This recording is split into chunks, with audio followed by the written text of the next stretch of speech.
আজকে একটা challenge video হতে যাচ্ছে। Challenge video from my viewers. আর ভিডিওটা খুব স্পেশাল হতে যাচ্ছে কারণ স্পেশাল মানুষের কাছ থেকে তো ভিডিওর শেষে জানাবো কে দিয়েছে এই চ্যালেঞ্জ। তো শুরু করা যাক।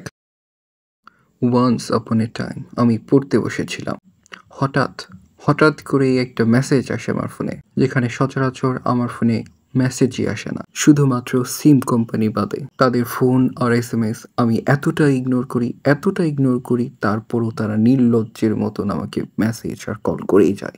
তারা এতটাই মিস করে আমাকে, যার ফলে আমি ইম্পর্টেন্ট মেসেজও ইগনোর করে ফেলি। আর কথা না বাড়িয়ে মেসেজটা চেক করা যাক। প্রথমেই তার খাতার একটি উদ্ভুত পিকচার, যেখানে ড্রয়িংটা সুন্দর ছিল, তার পাশাপাশি কিছু টেক্সট। একটা চ্যালেঞ্জ ভিডিও বানাও, এইটা আঁকো, a challenge from your viewer. আমি এখানে একটা লাভ রিয়েক্ট দিই, তারপর হি করে হেসে চ্যালেঞ্জটাকে অ্যাকসেপ্ট করে নিই। তারপর সে তার পাশাপাশি আরেকটা চ্যালেঞ্জ অ্যাড করে দেয়, যেটাকে আমি ভিডিওর মাঝখানে শেয়ার করব। তারপর সে বলেছে See you soon on your next video. আমি একটা ওকে রিয়েক্ট দিয়ে দিয়েছি। ভিডিওটা নিতান্তই মজা করে বানানো, যে কারণে আমি মজা করেই কথা বলছি। হা don't mind. By the way, আরেকটা কথা শেয়ার করতে ভুলেই গিয়েছি। আমি কিন্তু এইভাবে পড়তে বসি না, এর থেকে বিচ্ছিরিভাবে আমি পড়তে বসি। শুধু এটারই ফুলুর ভার্সন। ফুলুরে পড়তে খুবই ভালোবাসি। চলুন আর কথা না বাড়িয়ে শুরু করা যাক আজকের এই ভিডিও। মাঝখানে আমার পেন্সিলে সমস্যা দেখা দিয়েছিল, ইটস ওকে। আর যারা ভাবছে এই চ্যালেঞ্জটা এখানেই শেষ হয়েছে, কমপ্লিট হয়েছে ড্রয়িং, তারা ভুল ধারণা নিয়ে আছে। কারণ নো, কারণ তার চ্যালেঞ্জটা এখনো বাকি আছে। সে বলেছে এখানে কালার নাই, তুমি কালার করবা, এইটা চ্যালেঞ্জ। তারপরে তার আগ্রহের কোনো কমতি নেই। সে আমার ভিডিওর মধ্যে জানিয়েছে ভিডিও দাও, can not wait to see my challenge. যে কারণে এত আগ্রহ সহ ভিডিওটা দেওয়া। তারপর আমি শুরু করে দিলাম ছবি আঁকা। আর এই আঁকার পেছনে আমি 1 ঘন্টা সময় নষ্ট করে ফেলেছি। হা অনেক মজা করা হয়ে গেছে। এবার স্বাভাবিকভাবে কথা বলা যাক। তো এই ছবিটা আঁকতে আমার 1 ঘন্টার মতন সময় লেগেছে, যেখানে অর্ধেকটা সময় হচ্ছে আমার রং করতে চলে গেছে। আর বাকি 10 মিনিটের মতন হচ্ছে আমার এই ছবির আউটলাইনটা আঁকতে লেগেছে।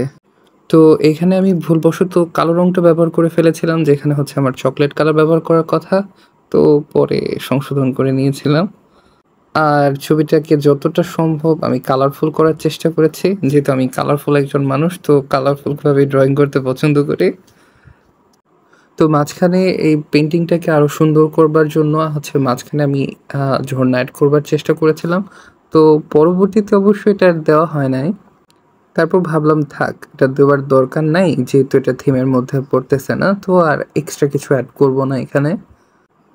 যে কারণে ঘাস এগুলা দিয়েই হচ্ছে পুরা রং করে ফেলছি, সবুজ রং দিয়ে রং করে ফেলছি।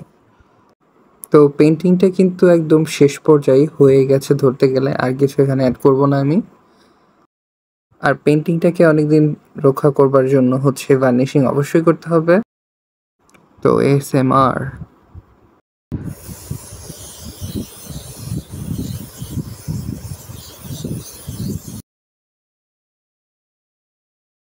তো শুকানোর পর ডিটেলসটা দেখাচ্ছে।